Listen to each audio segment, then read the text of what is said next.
siècle sous le règne de Soliman le Magnifique. Ce dernier contrôle une partie du Proche-Orient, de l'Afrique du Nord et des Balkans. En 1683, l'armée ottomane est battue à Vienne. Cet événement marque le début du déclin pour l'Empire ottoman, au profit de ses rivaux, les États européens, les Perses et les Russes. Au cours du XIXe siècle et au début du XXe siècle, la puissance ottomane s'affaiblit encore au profit des États européens, en perdant l'essentiel de ses possessions balkaniques et africaines. Cependant, à la veille de la Première Guerre mondiale, l'Empire reste toujours une puissance méditerranéenne en contrôlant les détroits du Bosphore et des Dardanelles, et les côtes de l'Anatolie et de ses possessions arabes, la Syrie, le Liban et la Palestine.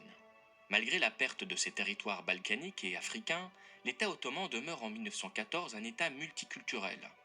Il abrite une grande diversité de peuples, comme par exemple des Turcs, des Kurdes, des Arméniens, des Arabes, des Grecs, des Bulgares, des Lazes ou encore des Assyriens.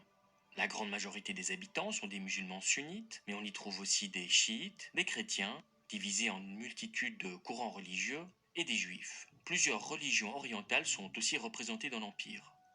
En 1914, le chef de l'État est le sultan Mehmed V, qui porte aussi le titre de calife. Ce dernier a pourtant peu de pouvoir. L'Empire est une monarchie constitutionnelle dirigée depuis 1913 par le gouvernement des jeunes Turcs, dominé par le ministre de la guerre, Enver Pacha. Ce dernier, admirateur de l'Allemagne, est partisan du panturquisme, une doctrine politique visant à rassembler les populations turcophones en un seul État. En octobre 1914, le gouvernement ottoman, lié par un accord à l'Allemagne, décide d'entrer en guerre aux côtés des empires centraux, en espérant ainsi affaiblir ses adversaires dans la région, la France, le Royaume-Uni et la Russie. Le Proche-Orient est à l'époque un enjeu stratégique pour ces trois États. Les Britanniques occupent l'Égypte depuis 1882, ils sont présents au Koweït et au Yémen. Les Français investissent en Syrie, la France du Levant. Ces deux États, qui possèdent des capitaux dans la banque ottomane, souhaitent d'ailleurs sécuriser le canal de Suez et les réserves pétrolières de la région.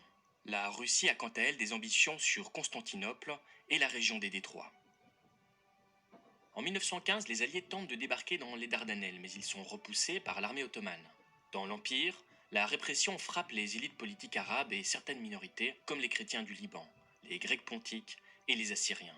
Au printemps 1915, le gouvernement jeune turc ordonne la déportation et le massacre des populations arméniennes.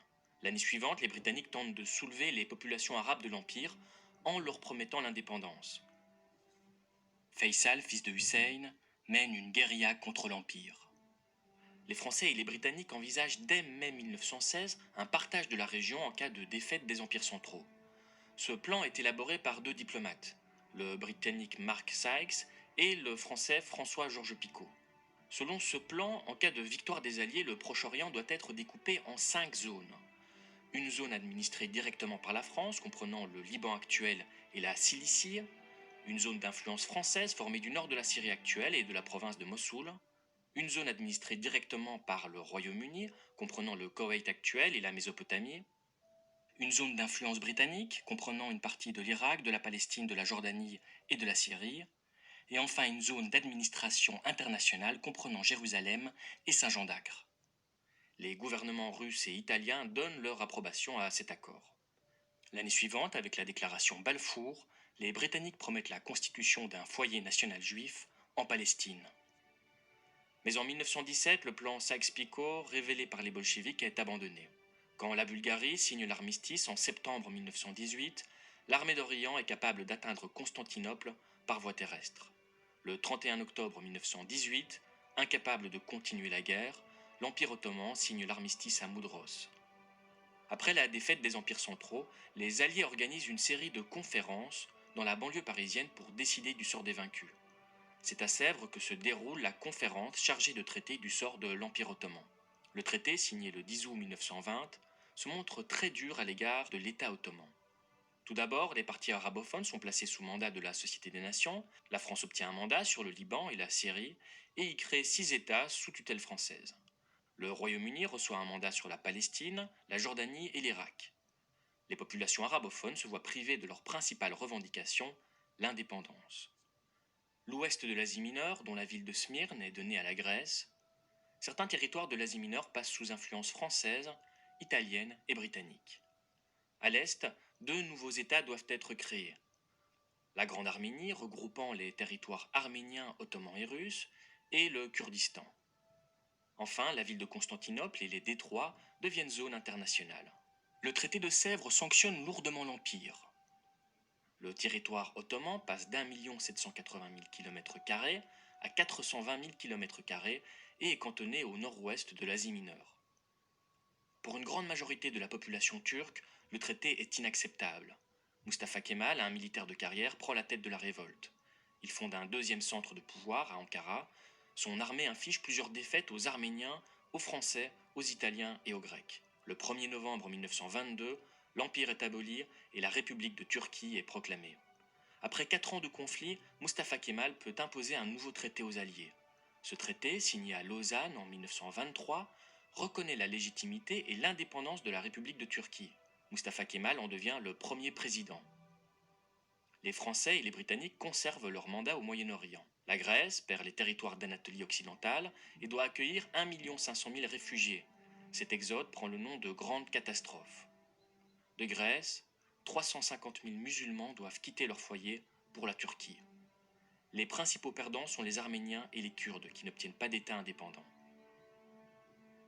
Les traités de Sèvres et de Lausanne débouchent sur une nouvelle délimitation des frontières au Moyen-Orient. Mais ce nouveau découpage n'apporte pas la stabilité dans la région. Les populations arabophones se voient privées de l'indépendance, pourtant promise par le gouvernement britannique. En Palestine, la promesse d'un foyer national juif crée de nouvelles tensions entre juifs et arabes. Les populations kurdes, partagées entre l'Irak, la Syrie et la Turquie, n'obtiennent pas d'État. Enfin, les Arméniens sont intégrés à la nouvelle Union soviétique. En fait, les traités de Sèvres et de Lausanne ne correspondent pas aux aspirations des populations de la région. Ils portent en eux les racines de nombreux conflits et tensions qui traversent le Moyen-Orient encore aujourd'hui.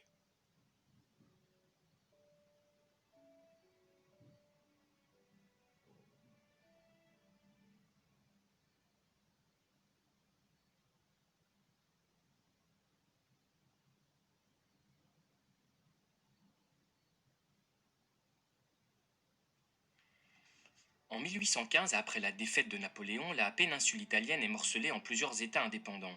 L'Autriche, soucieuse de rétablir son influence sur la région, a placé à la tête de ces petits États des monarques fidèles aux Habsbourg. Comme le dit Metternich, ministre des Affaires étrangères de l'Empire d'Autriche, l'Italie n'est qu'une expression géographique. Cependant, au cours du XIXe siècle, des voix se font entendre pour réclamer la création d'un État italien et la fin de l'influence autrichienne sur la péninsule.